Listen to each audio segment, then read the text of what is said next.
Now, the greatest radio shows of all time. Suspense. The Shadow Node. Washington calling David Harding, Counter Spy. Classic radio theater. The Great Gildersleeve. Fibber McGee and Molly. Dragnet. Gunsmoke. The Lone Ranger. Now, step back into our time machine with your host, Wyatt Cox. Good evening, friends of the Inner Sanctum. We head back 70 years to May 9th, 1952, Orson Welles in The Lives of Harry Lime, the prequel to the Third Man motion picture. This episode, by the way, recorded in London for Harry Allen Towers Productions, is entitled Viva La Chance.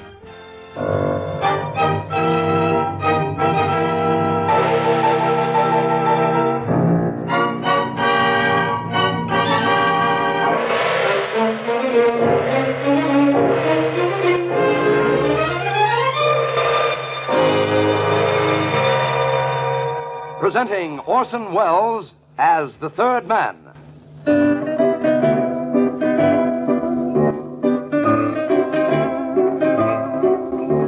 The Lives of Harry Lime. The fabulous stories of the immortal character, originally created in the story The Third Man, with zither music by Anton Karas.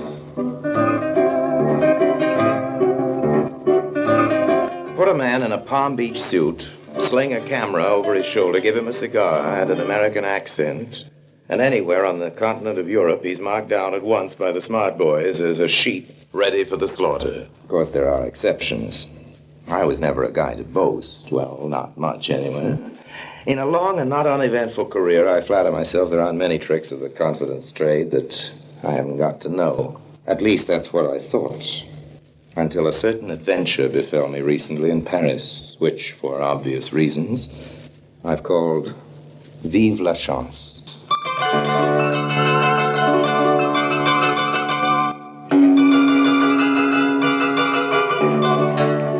It happened, as I've said, in Paris. In a casual sort of way, I got to know a couple of the local boys named Paul and Pierre. And one evening, they came up to my hotel room and made me a proposition. The whole scheme is simplicity itself, monsieur. Absolument. What you call a pullover. You mean a pushover, don't you, old man? C'est vrai, that is what I say, a pullover. Okay, skip it. There's this American gentleman, you see. Which American gentleman? This, comment s'appelle-t-il, Pierre? A Witherspoon. Ah oui, Henry L. Witherspoon. That sounds promising. What about Henry L. Witherspoon? He is a very rich gentleman. Good for He him. does not know us, but we know him. Good for we you. have studied him closely. We know his habits, his movements, everything about him. Is that not so, Paul? But yes. So we had made a plan, Pierre and I. A very simple plan, as we tell you, but one that cannot fail to succeed. Only it is no good for just ourselves. It needs Lisette. Lisette? A friend of ours, monsieur. Très bien. Now listen carefully, and we will explain to you the whole thing. Well, as Paul and Pierre explained their scheme to me, I can't say it was exactly simple, but it was certainly novel. And what's more, it seemed to me just about foolproof. My first task was to get on friendly terms with this Henry J. Witherspoon. That was easy enough. Next morning, I moved to his hotel. Inside of 24 hours, you'd have thought we were lifelong buddies. He was a middle-aged Californian, typically wealthy American tourist, all by himself, feeling just a little lonely in a big, strange city. Another lonely American must have seemed to him like manna from heaven. It was evening. We were drinking together at a sidewalk cafe. The stage was set for step number 2 of our plan. Hey, Henry, look. What's the matter? That girl walking toward us, there's something wrong with her, I'm sure. She looks all right to me. Kind of cute, in fact. I saw her sway. Henry, I'm positive. Hey, there she goes again. She needs help. Here, mademoiselle, take it easy. Lean on my arm. Come on now.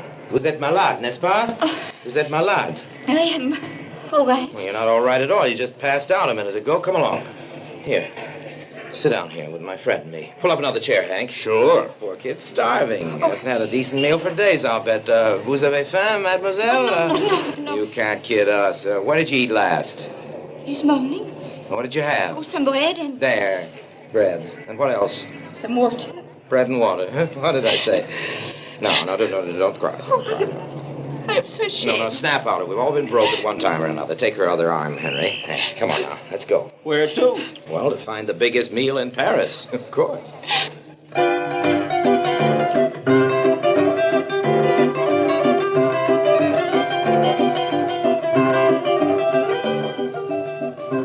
It was my first meeting with Lisette. She was all Paul and Pierre had said, and more. As she went steadily through the menu, it was an education to watch the color return to her face and to see her whole character take on life and vivacity. And afterwards, we found a quiet corner in a bar, and with a little help from me, Lisette gave us her life history, all according to plan. You sure have had a tough time, mademoiselle. Oh, I do not complain. One day fortune will smile on me, and then all will be well. Sure it will. In fact, even now I have hopes that very soon, perhaps even before this week is out, I will be a wealthy woman. You'll be a wealthy woman. Oh, how's that? Are you figuring on marrying some guy with lots of dough? Dough? Money. Oh, no, it is nothing like that. It is quite different. You see, but pardonnez-moi, I have already talked too much. I must not bore you with my personal... Oh, please, we're very interested, aren't we, Henry? Sure. Well, you see, 80 years ago, my family was very rich. They lived in a big house down the Bois in the woods outside Fontainebleau. Oh, yes? Then came la guerre. The war, yes. Which particular one was that? The Franco-Prussian War, honey? Oui. My great-grandfather was afraid the place would be... how you call it? Plundered by the Prussians. So, somewhere in the woods, he buried a great box full of golden louis. And he drew a map where it was, and he hid the map in the fourth bottom of a jewel case. And he wrote to his son, my grandfather, a letter saying what he had done. I see. Then came the Prussians, and he was killed. Your great-grandfather was killed, you mean? Oui. Yes. My grandfather knew the money must be hidden somewhere, but he could never find it. That was his What son. about the map? Well, that was the trouble, you see. He did not know about the map. Because he did not have the letter his father had written. Consider the irony. Yes, For years, there was the jewel case on his dressing table, and in it was the secret, and he did not know. Fancy that, Henry. What happened finally? My grandfather became an old man and died. There was so little left, and my own father was poor. One by one, he had to sell the family treasures, and at last, he had to part with the jewel case. With the map still in it? Oh, c'est vrai, monsieur. And then, one day, my father pressed by accident a wooden panel in the wall, and it opened, and... The wooden panel opened? Maybe. And there was the letter from my great-grandfather telling about the treasure and the map. But, of course, by then it was too late. The jewel case was no more. Oh, of course, yes. For the rest of his life, my father tried to trace it, but without success. And at last he died in poverty. No, take it easy now. Don't take it so hard. He was so good and so kind. Oh, I'm sure he was. And this jewel case has never turned up since? Oh, but that is the whole point of the story, monsieur. It has. It has? It's turned up? I saw it today. Whereabouts? The flea market. You mean to say this jewel case is for sale in the flea market? Oui, monsieur. Well, then why didn't you buy... Oh, of course, you haven't got any money, have you? You're quite sure it's the same case? Oh, I would know it anyway, monsieur. Besides, it is engraved on the lid the initials of my great-grandfather, A.T. Ambrose Tournay. It is the same case. There can be no mistake. Did you ask the price? Oh, no. I did not wish to seem curious for fear the man in the shop may become suspicious, but it is the same case. It should not be very dear. In the Rue Lafitte, near where I live, there is an old man who lends money, and tomorrow morning I shall beg of him 5,000 francs, and then I shall buy the case, and the fortune will be mine. Yes, but suppose he won't lend it, or suppose the case is more than what you think it'll be. I shall find the money somewhere. Mademoiselle, you found it right now. Here, 5,000 francs. There you are. Oh, but I couldn't dream. Oh, please. My hotel's at George Sank. You find me there anytime. Just ask for Harry Lime.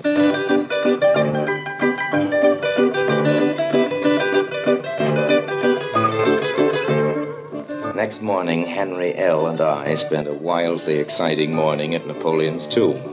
And when we got back to the hotel around about lunchtime, there was Lisette waiting for us. She was looking pale and miserable, and she'd been very obviously crying. This morning I went to the flea market to buy the case. Oh, don't tell me it was gone. Oh, no, it is still there, but Monsieur Laplage, he is the man who has it, says it is a case of great antiquity and value. When I offered him 5,000 francs, he laughed. Well, how much does he want for it? 2 million francs. 2 million francs? What is this case? Solid gold and studded with diamonds? Oh, no, it is just a modest little piece. Mademoiselle, would you do us a favor? But of course. Would you dine with us this evening? Oh, no, you have been far too good already. We want you to, don't we, Henry? Why, sure. Yes, sure we do. Give us great pleasure. Oh, well, if you put it like that. And besides, who knows? We can't promise anything, of course, can we, Henry? But there's just a chance that we may be able to find some way out of this little difficulty of yours. After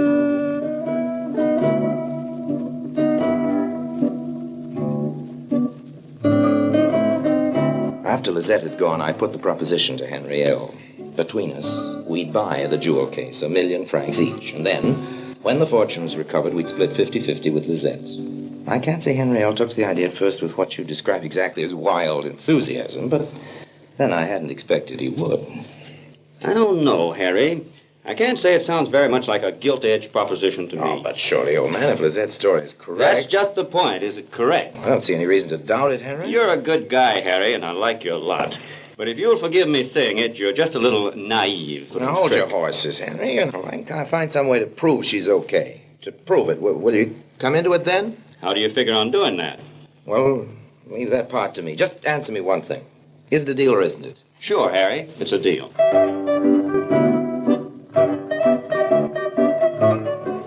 So far, our scheme was working 100%, and Henry L. was reacting exactly according to plan. After lunch, I left the hotel. Around about mid-afternoon, I returned with Paul in tow. He wore steel-rimmed glasses and a blue suit that was shiny with age, and his shirt cuffs were frayed at the edges. In fact, he looked precisely what he was supposed to look like. A minor government clerk.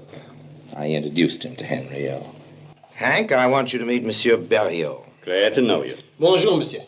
Monsieur Berriot's a clerk in the, just what's that again, Monsieur Berriot? Internal Records and Personal Statistics. Yes, that's it. I've had Mr. Berriot making a few inquiries this afternoon. He's good enough to offer to come around to the hotel with certain documents and information he's able to obtain for me. Maybe, Monsieur Berriot, you'll tell my friend what you told me. Certainement, monsieur. Ah, good. The inquiry concerned the family of Tournay, That's of right. Fontainebleau, That's in right. the department of Seine-et-Marne. Correct, yes. Now we begin with Ambrose Tournay. Paul had done a fine job, make it look good. I slipped him a 5,000-franc bill, and off he went, bursting with gratitude. After he'd gone, I turned to Henry L. Well, Hank, you asked for proof. Now you've got it. You can't argue against all that evidence, can you? Don't misunderstand me, Harry. I didn't doubt Lizette. I just wanted to be certain, that's all. Now you're satisfied. She's okay, aren't you? Do we go ahead, Henry? Sure. A deal's a deal. We'll fix up the details with Lizette this evening, and first thing tomorrow, we'll go and buy that jewel case. Check? Check.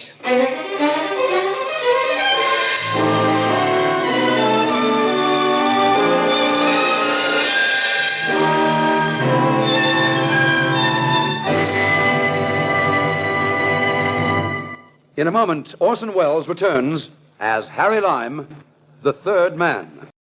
May 9th, 1952, The Lives of Harry Lime on Classic Radio Theater with Wyatt Cox.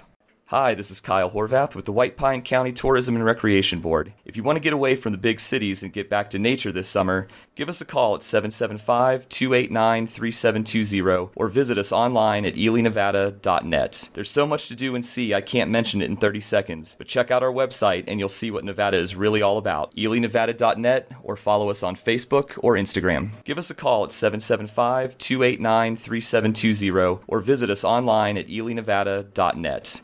Let's see, if something costs less, but people are happier with it, that sounds like something to look into, and that's MediShare. Maybe you've heard switching to MediShare to pay for healthcare can save the typical family $500 a month, and that's huge, but it's also true that people are way more satisfied after making the switch, too. The customer satisfaction rate for MediShare is double that of the typical health insurance plan.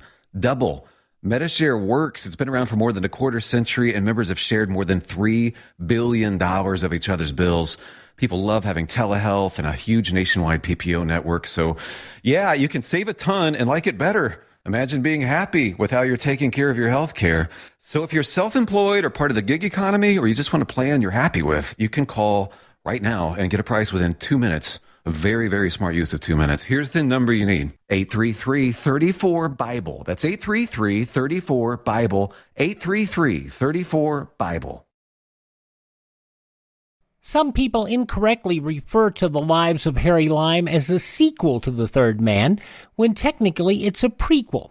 All the events of this series with Orson Welles took place prior to The Third Man motion picture. That's because Harry Lime was killed in The Third Man. So all these events took place when he was alive. May 9th, 1952, The Lives of Harry Lime, The Third Man, and Orson Welles' Viva La Chance.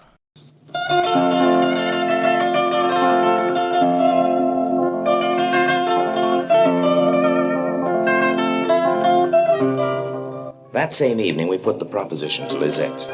Henrielle and I were to find the money to buy the jewel case, and when the map had been found in her great-grandfather's treasury cupboard, we were to split the proceeds, half to us and half to her. Lisette was overcome with emotion, and the tears of gratitude she wept were genuine, even if nothing else about her was. My admiration for Lisette as an actress soared about 100%, especially when she came to what was in fact the crux of our prearranged plan. Your generosity touches me deeply, monsieur, and I shall always be grateful, but I am afraid I cannot accept. Oh? Why not, for Pete's sake? It is not fair. It is asking too much. Oh, nonsense. I have not perhaps made it sufficiently clear just how great a gamble this is. 8 years is a long time. Oh, I know. And in that time, the jewel case has probably had many owners. Sure, like Lisette says, it's a gamble. But what the heck? You know the old saying back in the States, Harry, if you don't speculate, you won't accumulate. Mm. Then you think we ought to take a chance, Henry? Why, certainly.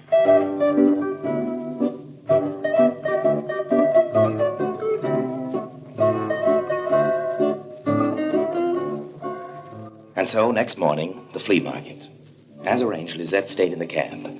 Following her directions, we had no difficulty in finding Monsieur Laplage's stall. If Laplage looked oddly like my old friend Pierre, who was Henrielle to know? And how was he to notice the quick wink that Pierre and I exchanged? The case was standing on a shelf, among a lot of other junk. Henrielle and I pretended not to notice it at first, and then after a while, he picked it up in an elaborately casual sort of way. What do you think of this old jewel case, Harry? It's quite attractive in its way, I guess, Henry. I've got a sort of idea Millie might like it for a dressing table. Yeah? I'll give you 5,000 francs for it, monsieur. Please, you make the joke, yes? Okay, 6,000. I'm not a guy to haggle. Monsieur, I have spent my lifetime among articles of antiquity. You look at it. I am an expert, an authority. Many famous collectors have wished to buy that jewel case. They have offered much money for it. Then why haven't you sold it? Because they cannot pay the price I am obliged to ask. They cannot pay 3 million francs. 3 million francs for a bit of junk like this? You must be crazy. I'll give you 1 million. 2.5 million. 1.5. 2 1/4. 1 3/4. Ah, you are a hard man, monsieur. 2 million. Okay, sold. Now, take it easy, old man. Don't be too impetuous. But if I want a thing, I want it, and I'm prepared to pay. Well, so it's your money, 2 million francs it is. The only trouble is I don't have that much cash on me right now. Well, I have half of it here if you can make up the rest. That's mighty kind of you, Harry. Let me see now. Yeah. Here we are. It was there, all right. 1 million francs in crisp new notes. A 4-way split between Paul, Pierre, Lisette, and myself. Lisette was still waiting for us in the cab. She grabbed the case eagerly. In a moment now we shall know. One of these rosebuds on this side is a spring that releases the false bottom. Well, try it. This Come on. one, no. Try the other one. Oh, there. Look, monsieur. You're right, Lisette. You see? Look, there's a sheet of paper. Yeah, it's a piece of paper. It must be a map. Open it up and read it, Lisette. Excited. My fingers are hard. I'm kind of excited myself. There it is. It is the map. This is terrific. Let's take a look. For Pete's sake, it's all in French. Well, of course it's in French. What do you That's think? right, of course it is. Can you read it, Lisette? Oh, but yes, it is very simple. What's it say? It Yeah, says, well, tell us what it's... stand facing north at the northeast corner of the outer wall. Outer wall of what? The outer wall of my great-grandfather's property at Fontainebleau, I suppose. Sure, that'd be it. Go on, At a Lisette. distance of 55 paces, there is a chestnut tree. chestnut. I sure hope it's still At there. 2 meters north of the tree, dig. Go on. Well, that is all. Except for the initials AT, my great-grandfather's initials. That's good enough for me. Come on, let's go.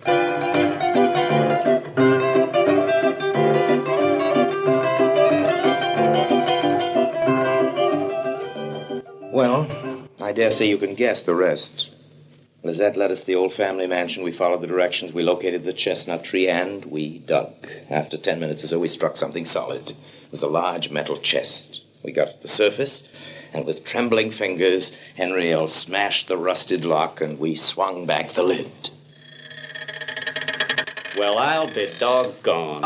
Empty. Oh, no, it can't be. It's empty, all right. Well, not quite. What do you make of this, Lisette? Oh, to me it looks like a brass button of the sort that soldiers wear on their That's tunics. right. That's exactly what it is. Oh, there is on it a crest, a double eagle. You realize what that means, don't you? What, no? It means some Prussian soldier must have beaten us to it some 80 years ago. I can't believe Now, it. there's the evidence, old man. Oh, this is terrible.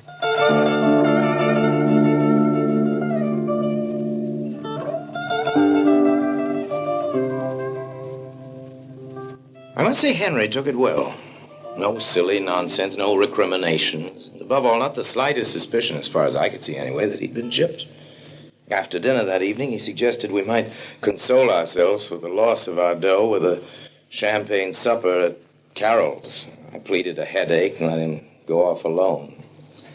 After he'd gone, I walked around to Pierre's hotel, knocked on his door. There was no answer. I knocked again, a little louder. Still no answer. A horrible, incredible suspicion crossed my mind. No, it couldn't be. It just couldn't. I went downstairs to the reception clerk. I asked for Pierre.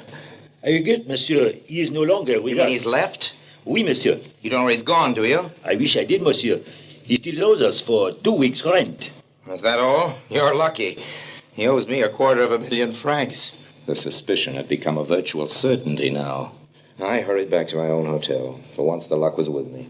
As I was about to enter, I saw a familiar figure coming out. I slid out of sight till it had passed, and then I followed. In a few minutes, I found myself, yes, you've guessed it, in the Rue Lafitte. 100 yards or so off the Boulevard Haussmann, my quarry turned in at a doorway. I was right behind him. It was a small private hotel. I followed him up 3 flights of stairs. He stopped outside a door. He knocked. It opened. He went in. I checked to make sure I had my gun, then I turned the knob and flung the door open. They were all there. Henrielle, Paul, Pierre, and Lisette looking very smug and pleased with themselves. Henrielle lolling back in an easy chair, puffing a cigar and holding forth to the others. From May 9th, 1952, The Lives of Harry Lime, starring Orson Welles on Classic Radio Theater. The conclusion next on your favorite radio station. No offense, but are you a little fat when you look in the mirror?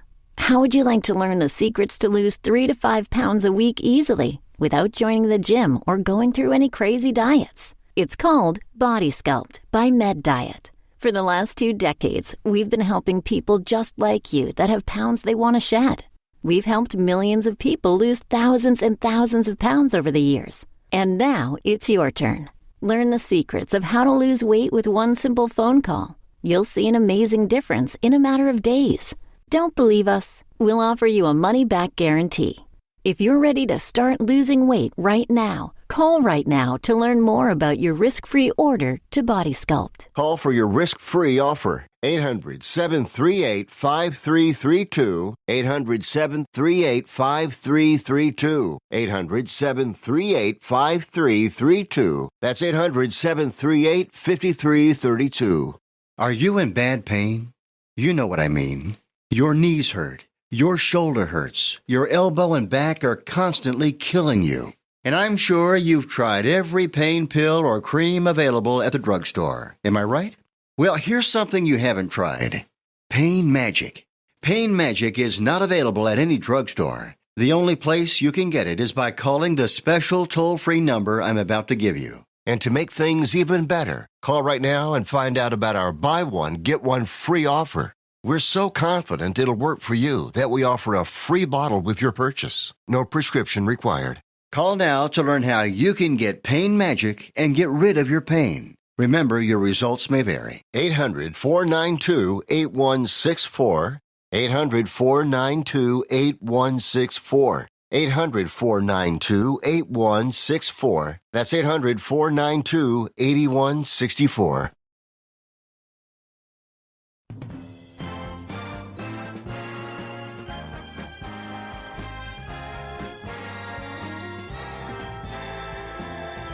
Now on Classic Radio Theater with Wyatt Cox, conclusion of The Lives of Harry Lime, the Third Man, starring Orson Welles, from May 9th, 1952.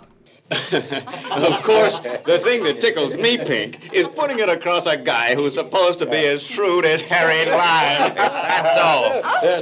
Harry. Save it. I said save it. Shut up, all of you, and keep your hands up. And in the open, too. Well, this little thing in my hand might go off. How dare you? How dare you try to pull a corny old trick like this on me, on Harry Lime? You didn't kid yourself for a minute that I was really falling for it, did you? Well, Harry, we... Honestly, Hank, I'm ashamed of you. To talk to you, you seem such a sensible, intelligent sort of a fellow. Of course, monsieur, you will understand that we were never in earnest. No. It was what you call a practical joke. Practical joke, right. No harm meant, Harry. Bad you had to bust in like this and spoil the whole thing. Yeah, it's too bad. No sense of humor. That's my trouble. However, as I am here, you may as well let me have it back now. Oh, sure, Harry, sure. Hand it over, Paul. Avec plaisir.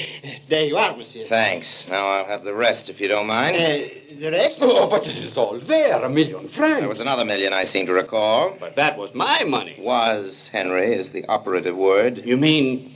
I mean, I want it. And now... Harry! This is infamous, monsieur. You cannot do such a I thing. am doing it. 1 million francs, please. Okay. Take it. Thank you. And from you, Lizette? I know. The 5,000 francs you so kindly lent the poor, starving little girl. No, not at all. From you, Lizette, 1 kiss. You are so gallant, monsieur. Mm-hmm. If only instead of these useless imbeciles I had you as my partner.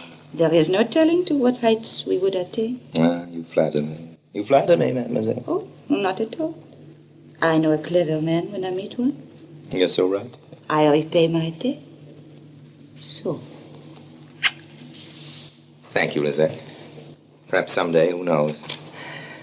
Who knows? Et maintenant? Au revoir.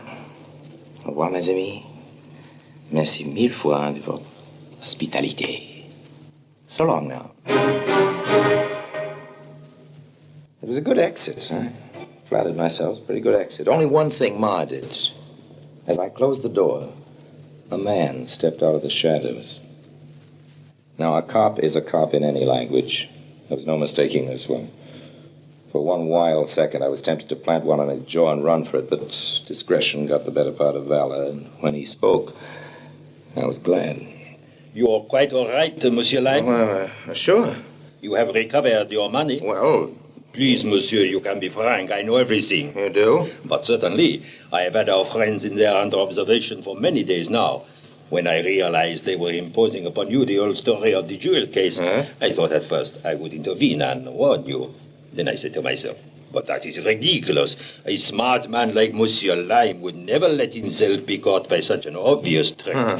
So I decided to wait and watch and let the comedy play itself out. I was right, you see.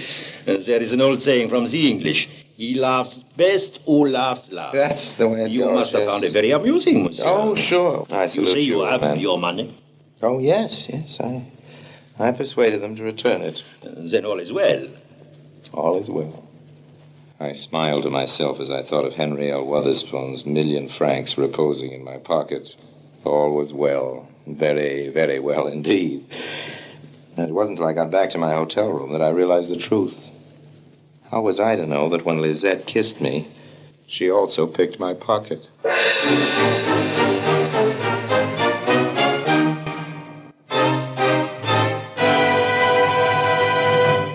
And now, Harry Lime. I always say honesty is the best policy. That's what I always say. Don't necessarily mean it. You take gambling, for instance. As W.C. Fields used to put it, you can't cheat an honest man, which probably accounts for the trouble I have with cheats. Still, it doesn't stop me from gambling or dishonesty, for when in Rome, do the Romans or they'll do you. And when in France, I say, as the French always say, Viva La Chance. So long now. May 9th, 1952, The Lives of Harry Lime on Classic Radio Theater with Wyatt Cox. Radio? Why should I advertise on radio? There's nothing to look at, no pictures. Listen, you can do things on radio you couldn't possibly do on TV. That'll be the day. All right, watch this. Okay, people, and now when I give you the cue, I want the 700-foot mountain of whipped cream to roll into Lake Michigan, which has been drained and filled with hot chocolate. Then the Royal Canadian Air Force will fly overhead towing a 10-ton maraschino cherry, which will be dropped into the whipped cream to the cheering of 25,000 extras. All right, cue the mountain.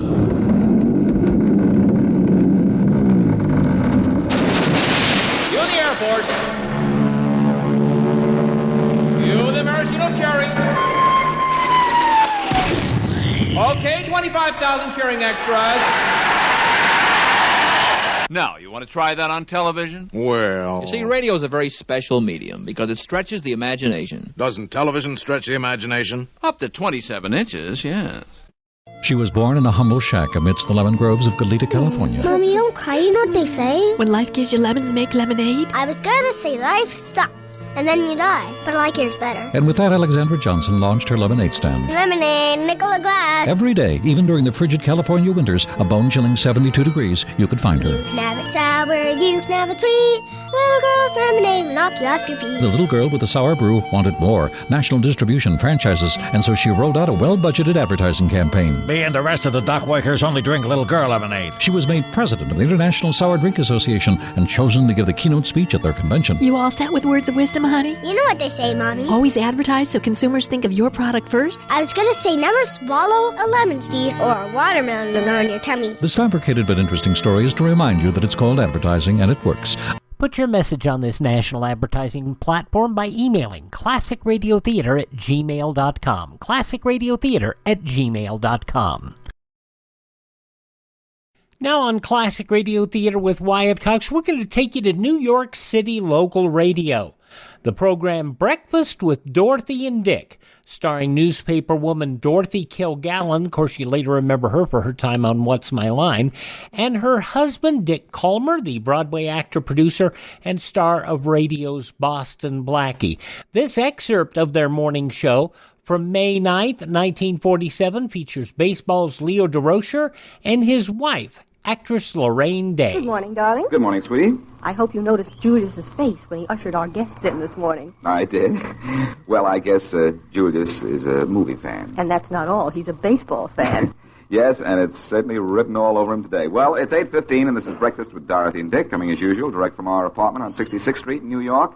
And today we're very happy to have at our breakfast table two friends who are also neighbors. And they've strolled up the street for some coffee and eggs with us. They're Leo Durocher, who needs no introduction in this neck of the woods, and his very beautiful wife, Mrs. Durocher, otherwise known as Laraine Day. Now, here we are. Yes, here we are, and I think probably the first thing that I've got to do, not only for the members of our household, I know Mary is lurking in the doorway trying to get a peek at Mrs. Durocher, and I know that all the members of our audience will want to know what she's wearing, and it being a very chilly morning in New York, she has on a tan skirt, a beige skirt, and a violet-colored sweater set, high-necked sweater, and also a cardigan on top of it. And she looks very pretty. She hasn't any jewelry except her wedding ring, and I'm going to ask her about that. Laraine, your wedding ring is gold and has diamonds in it, and it's a twin, isn't it? Yes, we had them made in Los Angeles, and they have, flowers of diamonds and rubies around them. Looks great on me. I don't know how it looks on Leo. Well, I've been kidded quite a bit about it, dear, but I must say that I like it very much. I think it might be a little bit difficult batting with that, Leo. Dick, as you know, I don't think I'll have any difficulty this year worrying about whether I can wear it or not when I bat.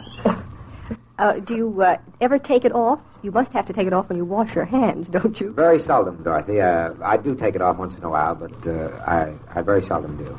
You know, some people are sort of superstitious about their wedding rings. I never was. I took mine off right away so that in case I ever had to take it off again, I wouldn't feel that something terrible was going to happen to our marriage. But, you know, some people wear them and just say, I've never had my wedding ring off my finger, and then sometimes something happens to them and they have to get them sawed off, you know. I know lots of girls in pictures are that way. They put tape and the makeup men have a terrible time trying to hide them, which I think is very silly. Yes, I think so, too, because I think that any marriage that is really worthwhile would last whether you took your wedding ring off or not.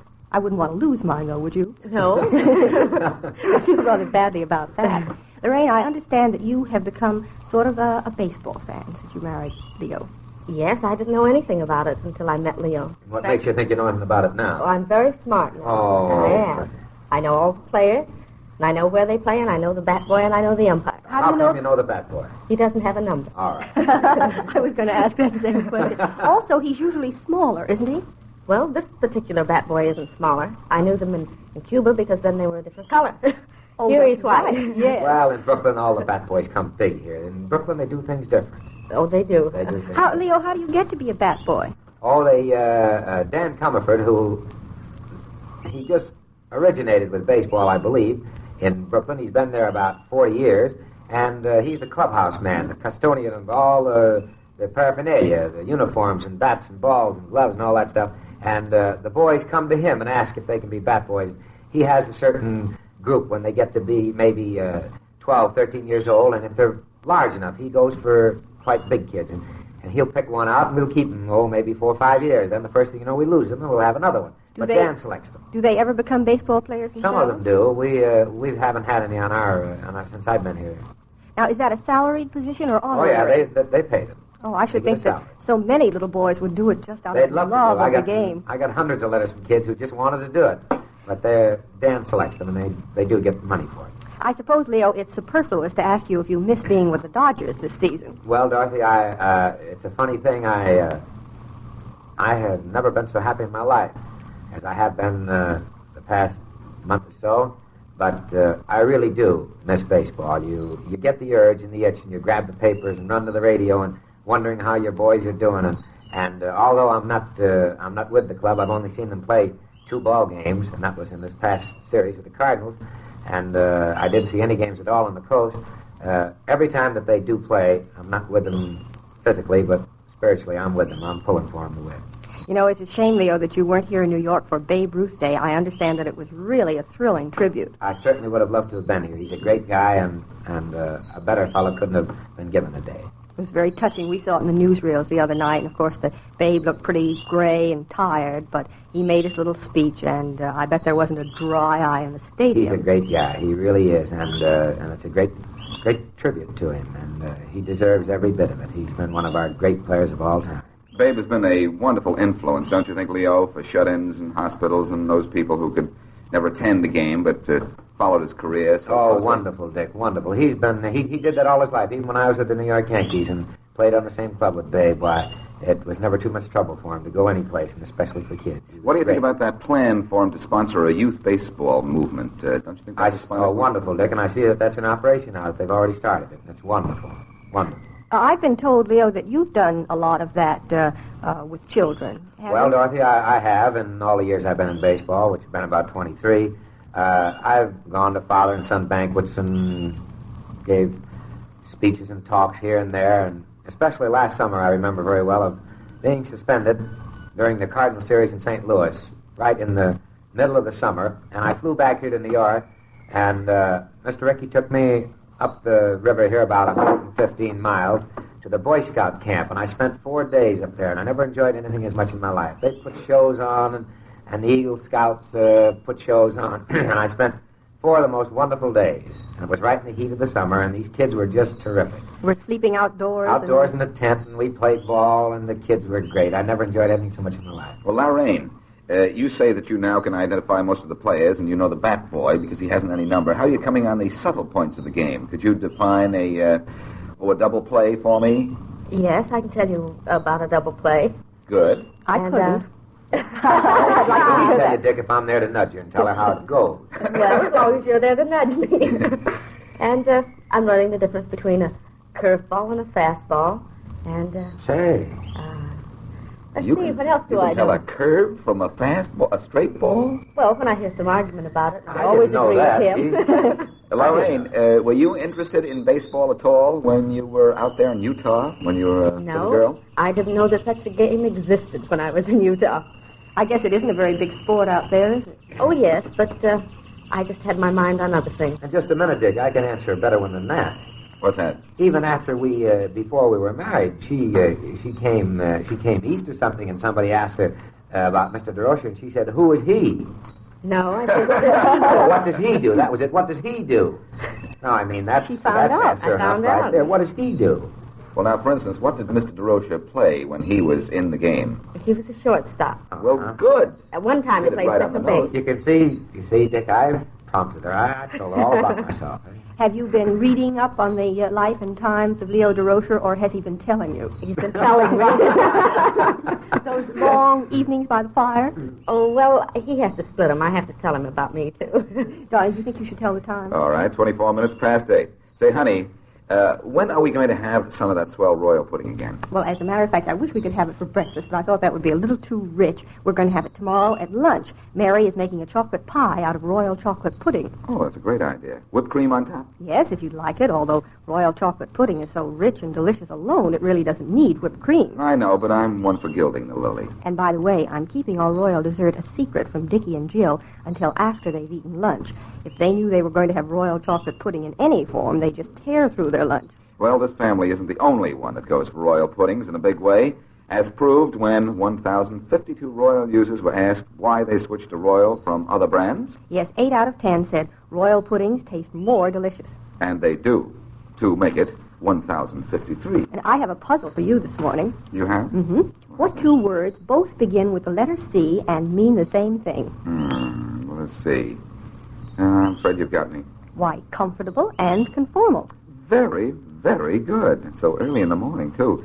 Because as far as I'm concerned, conformal shoes are the most comfortable shoes on any active feet. They are that. After all, with that unique plastic inner sole, they couldn't possibly be anything but comfortable. Yes, after conformal shoes are fitted for size, that plastic inner sole is warmed and softened.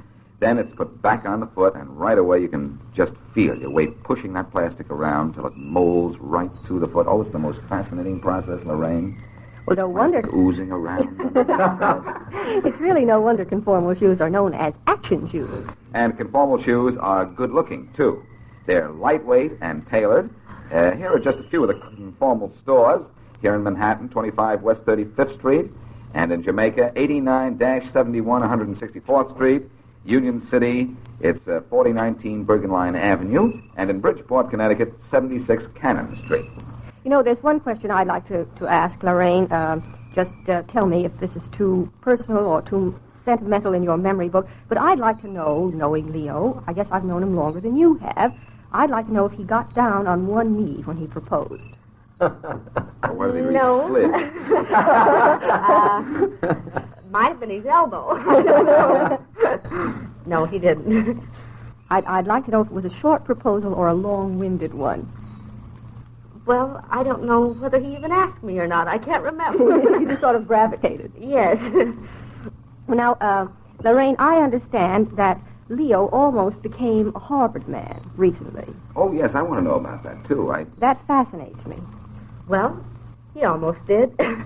He was offered a job at Harvard when he was suspended this year. And, I don't know. Would have been wonderful, wouldn't it? I know a Harvard man. Yes.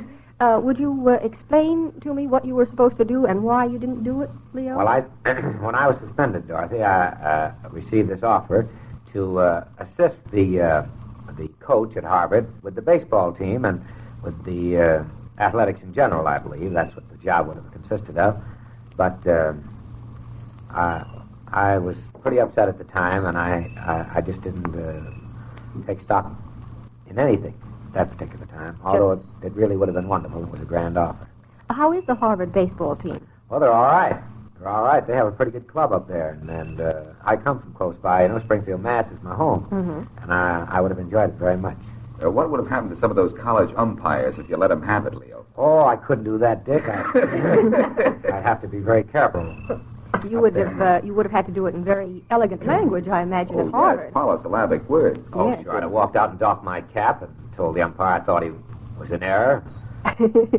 Then gently brushed off, as they say. I wish to take issue with you. Oh, yes, and he'd have taken issue with me, probably, only the good thing about that, they couldn't suspend me for 3 days or fine me any goodly sum of money. They might have just told me to leave the field, quietly. Yes, you know, Leo, in your career, you've been suspended from your teams. You get suspended from your team or from the league. What is the Well, it's the game. You mean when you get put out of the game, Dorothy? Yes, or you say I was suspended after such and such a game. Well, you get, I think my record shows about 8 times a year, on an average of 8 times a year, that I get put out of the ballpark. You've been suspended as many times as Ann Sheridan has been from Warner Brothers. That's about right. You really ought to get together and compare. I've only been suspended for days. What I mean by 3 or 5 days, that's only happened to me a few times in baseball. But I have been put out of the game quite a number of times. In Cuba, he was put out at the points of bayonet.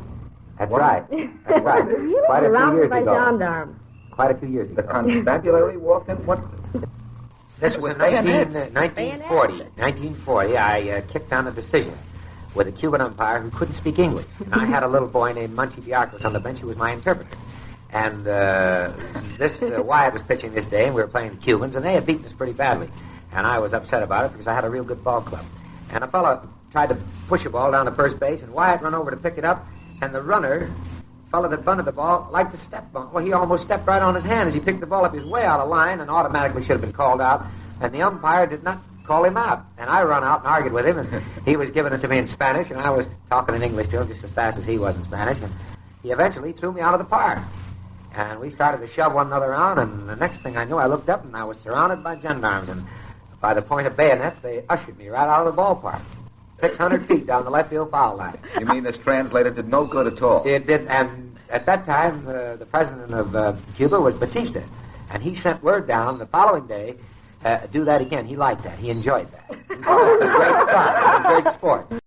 From their apartment, believe it or not, Breakfast with Dorothy and Dick, and Leo Durocher and Laraine Day, their guests, from May 9th, 1947. I give you a little insight into morning radio in New York City here on Classic Radio Theater with Wyatt Cox. A reminder, if you miss a day on this station, you don't have to miss a single show. You can catch every one of our shows at iHeartRadio, Spotify, Spreaker, TuneIn, Apple Podcasts, Google Podcasts, Amazon, or Facebook. Search for Classic Radio Theater with Wyatt Cox. You can also find them at my webpage, which is classicradio.stream. All of our social media links are there as well. classicradio.stream. Please thank this station, support their advertisers, tell your friends the great radio shows are right here at this spot on the dial. Classic Radio Theater with Wyatt Cox on your favorite radio station.